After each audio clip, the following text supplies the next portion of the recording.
So hello guys, welcome to the channel, welcome to a new video. আজকে ভিডিওতে দেখো S1 Pro আছে, plus আমাদের দাদা আছে। দাদা, ওয়েলকাম টু দ্য চ্যানেল। তোমার নামটা বলে দাও একবার। রানা মণ্ডল। আচ্ছা দাদা, আজকে আমরা অনেক দূর থেকে ট্রাভেল করে এসেছি, সেটা পরে হবে গল্প। বহরমপুরে আছি এখন, আর এত সুন্দর লোকেশানে আমরা এখন জেন টুর ইন ডিটেল রিভিউ, মানে কী কী জিজ্ঞাসা করা যায় যথেষ্ট পরিমাণে জিজ্ঞাসা করার আমরা চেষ্টা করবো, মানে ইন ডিটেল তোমরা জানতে পারবে যে মানে নতুন জেনের আগে যে পুরনো জেনে কত কী মানে আছে প্রবলেম বা হলো প্রোজ অ্যান্ড কনস, সেগুলো জানতে পারবে। তো দাদা সবাইকে জিজ্ঞাসা করে নিই, এটা হলো S1 Pro Gen 2, তাই তো? Gen 2। ঠিক আছে। কত কিলোমিটার চালিয়েছো দাদা? 7,500 কিলোমিটার হয়ে গেছে। কিলোমিটার চালিয়েছো। কবে পারচেস করা ছিল? আগের বছর জুনের 11 তারিখ। আগের বছর জুনে 11 তারিখ। তো সেই সময় দাঁড়িয়ে কত পড়েছিল এই গাড়িটা? 1,55,000। 1,55,000 একদম অন রোড, একদম একবারে অন রোড, কিন্তু ইএমআই নিয়েছিলাম, যেটা ইএমআই পরে ক্যান্সেল করে দিয়েছি আমি।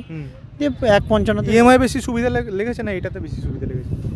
ইএমআই অ্যাকচুয়াল সুবিধা, মানে 1 বছর করে আমি ক্লোজ করবো, সেটার জন্য মানে এই বছর এবার মানে এই মাসে ক্লোজ করবো এবার। আচ্ছা, মানে তোমার কি পুরো পেমেন্ট করা আছে না ক্যাশ, তুমি ইএমআই করছো?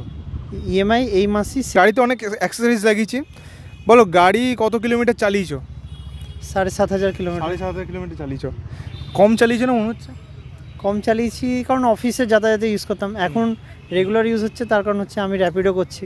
তার জন্য বহরমপুরে নতুন র্যাপিডো চলে এসছে, সবাই জানে। মুর্শিদাবাদে নতুন এসছে, এই র্যাপিডো তো ইউজ হচ্ছে বেশি, তার জন্য আরও কিলোমিটার বেড়ে গেছে এখন। তো এই র্যাপিডো করার পর আরও দেখছি যেন মাইলেজ বেড়ে গেছে। তারপরে মুভ S5 এসছে। আমরা তো ওটা নিয়ে পরে আসবো, মুভ S5 নিয়ে আরও পরে আসছি। জিজ্ঞাসা করে নিই কী কী মানে তোমার সুবিধা হয়েছে যে ইভিতে শিফট করার পর থেকে। 1 বছর প্লাস হয়ে গেছে মনে হয়, 1.5 বছর হয়েছে শিফট করার পরে। কোনো গাড়ি আগে ছিল বা কিছু ওরকম? আগে ছিল আমার একটা হিরো হন্ডা প্যাশন, ঠিক আছে। মাসে আমার তেল লেগে যেত প্রায় 1200-1400 কাছাকাছি। এখন সে টাকা লাগে না, কিছু লাগে না, শুধু যা নর্মালি খরচ হয়। কি খরচ হবে? যদি ওয়াশ করে তো ওয়াশের খরচ, তাছাড়া কিছুই নেই। ইলেকট্রিসিটি কেমন খরচ হচ্ছে? ইলেকট্রিসিটি হার্ডলি ওই 3 থেকে 4 ইউনিট, ওর বেশি। যারা Gen 2 নিতে চাইছে সেমই কি ইলেকট্রিসিটি খরচ হচ্ছে মানে Gen 2 তে? তুমি কেমন কিছু শুনেছো? না, এখনও ওই বিষয়টা জানি না। আমার তো মনে হয় Gen 2 তে, Gen 3 তে একই ইলেকট্রিসিটি। তোমার এটা কেমন খরচ হয় মাসে? মাসে ওইভাবে বুঝতে পারছি না, কিন্তু অ্যাকুরেট বলতে আমাকে যেটা অ্যাপ্লিকেশানে দেখায় যে 4 ইউনিট হয়েছে ফুল চার্জে, ঠিক আছে। কখনো আবার 3.5 ইউনিট দেখায়, ডিপেন্ড করছে কোন পার্সেন্টেজ থেকে চার্জ দিচ্ছে। ঠিক আছে, ঠিক আছে। গাড়িটা একবার ওভারভিউ দিচ্ছি, ক্যামেরাটা সামনে নিয়ে এসো। অ্যাক্সেসরিজ লাগিয়েছো, একটু অ্যাক্সেসরিজে বলি, কারণ অ্যাক্সেসরিজের চোখটা বেশি পড়ছে। অ্যাক্সেসরিজে কি কেমন খরচা হয়েছে, অ্যাক্সেসরিজ লাগানোর পরে কী সুবিধা হয়েছে, অসুবিধা হয়েছে, সেগুলো একটু শেয়ার করে দিই। অ্যাক্সেসরিজ অ্যাকচুয়াল পড়েছে আমার 3,000 মতো, 3,100 সামথিং লাগানো কমপ্লিট করে পুরো টোটাল, ঠিক আছে। লোকাল থেকে নিয়েছি, অফলাইনে নয়। এই মানে অফলাইন থেকে নিয়েছি, অনলাইনে নিইনি। তো গাড়িটা এর আগে স্ক্র্যাচ পড়েছে, এখানে একটা স্ক্র্যাচ দেখা যাচ্ছে। এদিকে চলে আসো, স্ক্র্যাচটা দেখো। এদিকে একটা স্ক্র্যাচ দেখা যাচ্ছে, অফিসে অ্যাকচুয়াল গাড়ি স্ক্র্যাচ করে দিয়েছে। কালো পড়ে গেছে কেন? কালো হয়ে গেছে, ওখানে দাগ হয়ে গেছে, তো কালো হয়ে গেছে। আমি পেন্ট বা কিছু করিনি, স্টিকার পরে করাবো। এটা কি পড়ার পরে প্যানেল গ্যাপ হয়েছে? না, এখানে দেখা যাচ্ছে একটু। না, এটা আগে থেকে ছিল। আগে থেকে ছিল? ফিট এন্ড ফিনিশ কি এরকমই ছিল? এরকমই ছিল, ফিট এন্ড ফিনিশের কোনো ব্যাপার নেই। গাড়ি পড়েছে গাড়ি সেরকম বৃষ্টিতে 2 দিন মতো পড়েছে। একবার বাঁ দিক করে পড়েছে, একবার ডান দিক করে পড়েছে। কোনো রকম কিছু ক্ষতি হয়নি, কোনো রকম অসুবিধা হয়নি, ঠিক আছে। একবার জাস্ট লোকালে একবার পাম্প কম দিয়েছিল, তার জন্য একটা বড় গর্ততে পড়া গেলার জন্য রিংটা একটু হয়ে গেছিলো, ফেটে গেছিলো, ঠিক আছে। যেটা রিংটা আমাকে বলেছিল ফ্রি অফ কস্ট পাল্টিয়ে দেবে, বাট অনেকটা দূরে ছিল, তার জন্য আমি ঝালাই করে অ্যাডজাস্টমেন্ট করে নিয়েছি। তাতেও কোনো ব্যাপার হয়নি। বললাম আমি পরে যদি লাগে তো অসুবিধা নেই, ব্যবস্থা করাবো, তাই বলেছে আমাকে। ঠিক আছে, ঠিক আছে। আর টোটাল তোমার যেটা কস্ট পড়েছে, এই যে গার্ডগুলো লাগিয়েছো, এটা কি আলাদা করে পড়েছে নাকি সেম ওর সাথে? সেম ওর সাথে কস্ট পড়েছে 3,100। আমাকে একটু তাহলে লিঙ্কটা শেয়ার করে দাও, আমি ডেসক্রিপশনে দিয়ে দেবো।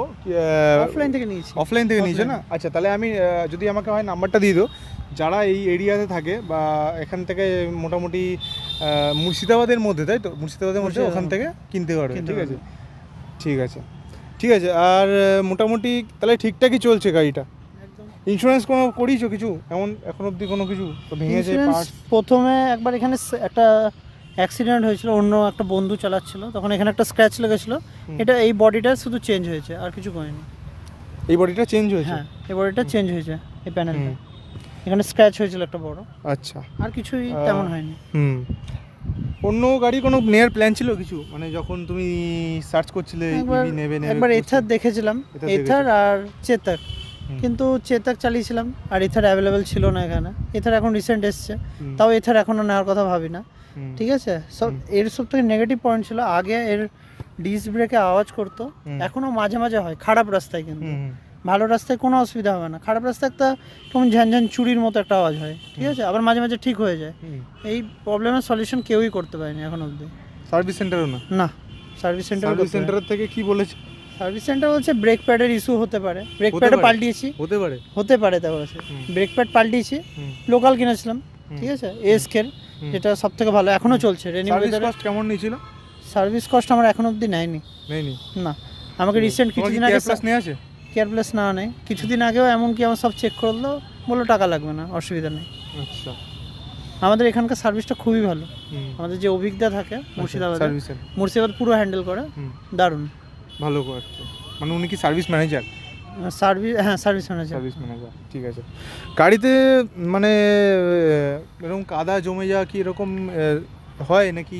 কাদা এত না, এটা তো বৃষ্টির জন্য, দুদিন আগে খুব বৃষ্টি পড়েছে। আচ্ছা, তার জন্য না মনে হয় যে গাড়িটা নোংরা হয় খুব, এরকম কিছু?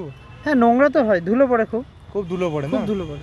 কালারটা কি মনে হয় যে ফেড আপ হয়ে যায়? না, কালার ফেড আপের কোনো সমস্যা নেই, কোনো রকম অসুবিধা নেই, সুন্দর। যখন ধোয়া হয় তারপর বোঝা যায়, ক্লিয়ারিটি সে আগের মতনই আছে, আগের মতো আছে একবার। ঠিক আছে। মানে এই কালারটা কি স্পেসিফিক খুব পছন্দ হয়েছিল? খুব পছন্দ হয়েছিল, এটাই তো জেন টু এর আমাদের সবথেকে হাইলাইটেড কালার ছিল।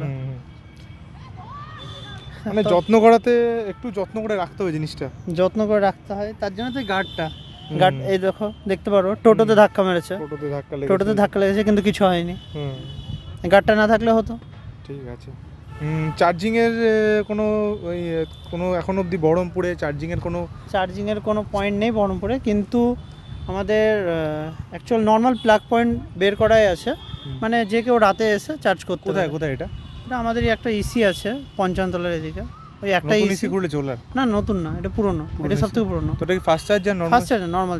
নরমাল বোর্ড চার্জ সব সময় চার্জ করতে পারবে? সব সময় করতে পারবে, কোনো টাকাও লাগে না, কোনো কিছু ব্যাপার নাই, নিজের চার্জার দিয়ে চার্জ করতে পারো। আচ্ছা, নিজের চার্জার? ওখানে চার্জারও নেই? না, প্লাগ পয়েন্ট আছে। ঠিক আছে। হ্যাঁ, যদি চার্জার অ্যাভেলেবেল না থাকে, শোরুম খোলা থাকে, তবে হয়তো তোমাকে চার্জার দেবে। এইগুলো কি খুলে যাওয়ার কোনো হয়েছে তোমার? না, ওগুলো আঠা দিয়ে মনে হচ্ছে লাগিয়ে চলাতে করে, আবার পরে আঠা মেরে দিয়েছি। এটা একটু ঢিলা লাগছে, একটু মানে বেরোনো লাগছে, এটা বেরোয়নি কিন্তু ঠিক আছে, আঠা মেরে দিয়েছিলাম, অসুবিধা হয়নি। গাড়ি নেওয়ার সময় কি প্যানেল ক্যাপ এরকম কিছু ছিল? দেখে প্যানেল ওই সাইডে ওইটাই ছিল, ওটা তেমন আর কিছু ছিল না। আর কিছু ছিল না। ঠিক আছে। তো কতদিনে ডেলিভারি পেয়েছো? 12 দিনে পেয়ে গেছিলাম। 12 দিনে, ঠিক আছে। কভারটা কোথা থেকে লাগিয়েছো? এটা সেম এর সাথেই? না, এটা অনলাইনে কিনেছিলাম একটা আগে, যেটা নষ্ট হয়ে যায়, তারপর এটা অফলাইনে করা, প্যাডিং দিয়ে পুরো এক্সট্রা প্যাডিং। সুন্দর তো, এক্সট্রা প্যাডিং। এটা কি অনলাইনে থ্রু? না, অফলাইনে। কোথা থেকে বানিয়েছো? সেম জায়গা থেকে? না, এর আগে পঞ্চানতলায় গেটের আগে একটা, আমাদের রেল গেট পড়ে, ওই রেল গেটের আগে ওখানে অনেক দোকান আছে, বানিয়ে দেয়, কোনো অসুবিধা নেই। কমফোর্ট আছে বেশ ভালো এটা বসে। না, আমি বসেছি, কিন্তু আমি হাত দিয়ে দেখছি, বসে আমি অতটা বুঝিনি, ঠিক আছে, হাত দিয়ে দেখছি যে ভালো কমফোর্ট আছে। ঠিক আছে। আর এমনি চালিয়ে কেমন লাগছে? মানে বাইকের থেকে একটু এক্সপিরিয়েন্স শেয়ার করো। বাইকের থেকে বাইক এখন হাতই দিই না, এখন এই ওলাই আমার জীবন, তাই মনে হয়, ঠিক আছে। কিন্তু মাঝে মাঝে সফটওয়্যার গ্লিচেস আসে, ঠিক আছে, এটা মিথ্যা বলে লাভ নেই, সফটওয়্যার গ্লিচেস আছে। যেমন আমার মুভ OS 5 হওয়ার পরে টোটাল ট্রিপটা 0 হয়ে গেছিলো, তারপরে আমি সার্ভিস সেন্টারের কথা বলেছিলাম, তো ওরা নর্মালি কিছু করতে পারেনি, ঠিক আছে। তো ওরা বলেছিল পরে নেক্সট আপডেটে ঠিক হয়ে যাবে, কিন্তু ওরা অ্যাপে আপডেট করে দিয়েছে। অ্যাপে আমাকে লেটেস্টটা দেখায়, কিন্তু অ্যাওয়ার্ড সেকশন থেকে, এমনি নর্মাল যেটা জার্নাল থেকে দেখায় যেগুলো, সেগুলো প্রপার দেখায় না। ঠিক আছে। তাহলে ওলার থেকে কি তুমি ফুল স্যাটিসফাইড, আফটার সেলসে স্যাটিসফাইড আছো? ঠিক আছে, ঠিক আছে। বাড়িতে আর কেউ গাড়ি চালায়? না, আর কেউ না চালায় না, আমি চালাই। আমার বাবা কেউ? তুমি মাঝে মাঝে বাবা চালায়, খুবই কম। ওনার অসুবিধা হয় না চালাতে? না, কোনো অসুবিধা নেই।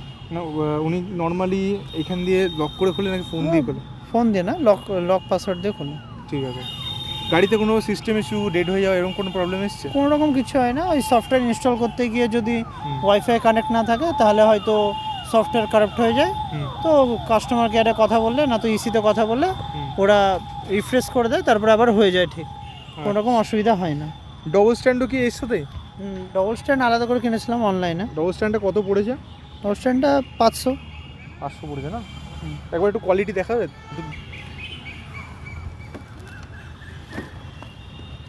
ইভেন সাইড স্ট্যান্ডটাও চেঞ্জ করা, এটা অনলাইন থেকে না।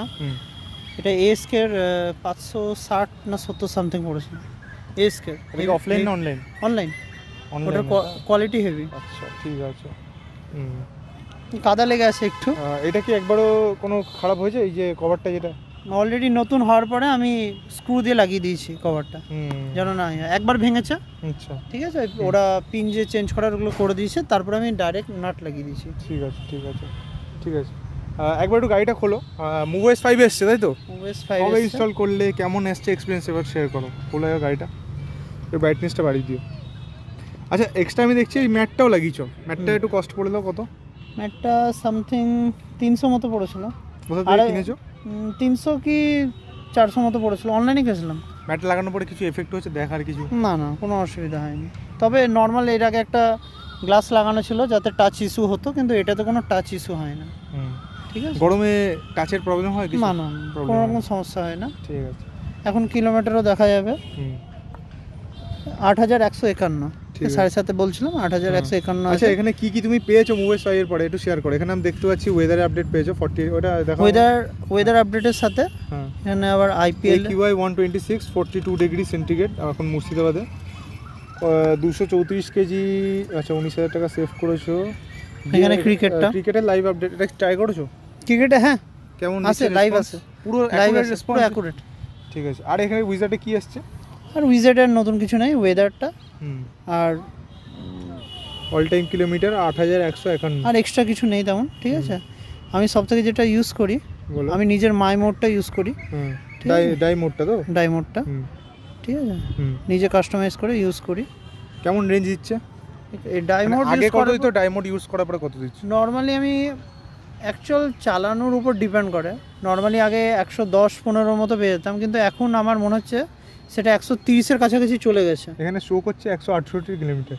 এখানে শো করছে, মানে আমি যেগুলো সেট করেছি আমার পুরো এটা একটু অনেকে না প্রবলেম, এটা যদি শেয়ার করো তুমি ডিটেল, তুমি এটা এক্সপেরিয়েন্স করেছো যে এখানে রিজেন ব্রেকিংটা হাই করলে কি হবে, ডিফল্ট করলে কি হবে, হাই করলে কি তুমি এগুলো ওয়েদারের উপর আমি এই ব্রেকিংটা ইউজ করি। ঠিক আছে, রিজেনারেটিভ ব্রেকিংটা নর্মাল ওয়েদারে আমি হাই রাখি। ঠিক আছে, বৃষ্টির ওয়েদারে মিডিয়াম লো যেরকম সেই হিসাবে কাজ চালায়। ঠিক আছে, টোটাল সেন্সিটিভিটি তো কি এর উপরে, মানে চালানোর উপর?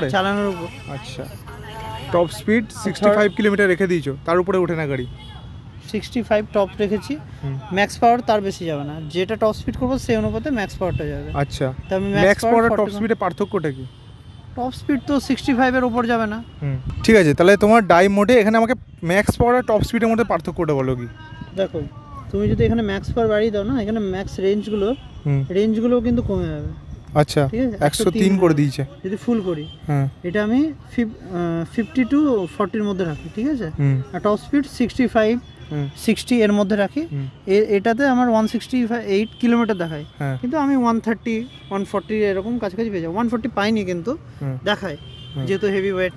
ঠিক আছে, বুঝতে পারছো। আবার দুজন মাঝে মাঝে ক্যারি করি, তো 130 নর্মাল, 130-35 নর্মাল। ঠিক আছে, অত রেঞ্জ যেটা বলে সেটা দেয় না। হ্যাঁ, কিন্তু 168 আর 130 তো অনেকটা ডিফারেন্স হয়ে গেল। অন্তত 140-50 তো এর কারণ তো নিজেও বুঝতে পারি না। আমি এয়ার প্রেসারও মেনটেন করি, দেখছি। ইনফ্লিটার থেকে ডাই মোড ছাড়া কত দিত তাহলে? ডাই মোড ছাড়া আমি তো 110 পেতাম নরমালি। এখানে এখন 130 পাচ্ছ? এখন 130 পাচ্ছি। ঠিক আছে, 125-30-এ চলে এসছে। ঠিক আছে, এখন তো এটা ব্যাটারি ক্যাপাসিটি তো বাড়বে না? ব্যাটারি ক্যাপাসিটি বাড়েনি, হয়তো আমার চালানোটাও অন্যরকম হয়েছে। ঠিক আছে, সেটা ভালো করেছে। স্পিকার वगैरह সব ঠিকঠাক চলছে, একবারে পারফেক্ট আছে। ঠিক আছে, প্ল্যান আছে চেঞ্জ করার কিছু জেন 3 তে? এখনো কোনো প্ল্যান নেই? জেন 3 এখনো তো সবে আসলো, এখনো ভরসা আছে জেন 3 এর উপরে? ফিডব্যাকটা কিন্তু সোজা ওলার যাবে। সো তুমি আমাকে ক্লিয়ার কেমন লাগছে জেন 3টা দেখে আমাকে একটু বলো। তুমি ইউজিং কাস্টমার, তুমি জেন 3 কেমন লাগছে দেখে? জেন 3 আমার একজন ফ্রেন্ড কিনেছে, যার অ্যাকচুয়াল রামপুরহাটে বাড়ি। ঠিক আছে, ওর আমি চালিয়েছি জেন 3। ঠিক আছে, ওর আমার রিজেনারেটিভ ব্রেকিংটা একটু অন্যরকম লেগেছে, হালকা লেগেছে। ওইভাবে অ্যাকচুয়াল ব্রেকিং হচ্ছে না, তাই মনে ওটা হলো। কিসের ছিল রিজেনারেটর ব্রেকিংটা সেট করা? হাই High, লো high মিডিয়াম? হাই ছিল। হাই ছিল, হুম। পুরো হাই সেট করেছে, ঠিক আছে। আর ওরও একটা বক্তব্য ছিল, ও 3 কিলোওয়াটের, হুম। কিন্তু ও নাকি বলছে রেঞ্জ পাচ্ছে না, রেঞ্জ অ্যারাউন্ড 80-90-র কাছে থাকে। কোন গাড়িটা? এসন প্রো 3 কিলোওয়াটের, 10 কিলোওয়াটের। বললো 80-90 এর মধ্যেই পাচ্ছে, ঠিক আছে। 3 কিলোওয়াটের 100 দেওয়ার কথা। আমি ওকে কিছু 120 সাজেশন দিলাম, জানি না এরপরে ইমপ্রুভ হয়েছে কিনা, হুম। কিন্তু ওর চেন ড্রাইভের জন্য সব থেকে পারফেক্ট, হুম। ঠিক আছে। ঠিক আছে। আমার তো বেল ড্রাইভ, হুম। এবার এখন কাদা লেগে আছে, মাঝে মাঝে আওয়াজও করছে, হুম। এবার এটাকে ধুয়ে নেবো, আবার ঠিক হয়ে যাবে। বিলটাকে প্রপার মেনটেন করতে হবে, Maintain এটা হচ্ছে করতে ব্যাপার। হবে। আমি এখনও মেনটেন করি, কাদা লাগুক বা যা লাগুক, সিলিকন স্প্রে ইউজ করি। ইউজ করো অবশ্যই। ঠিক আছে।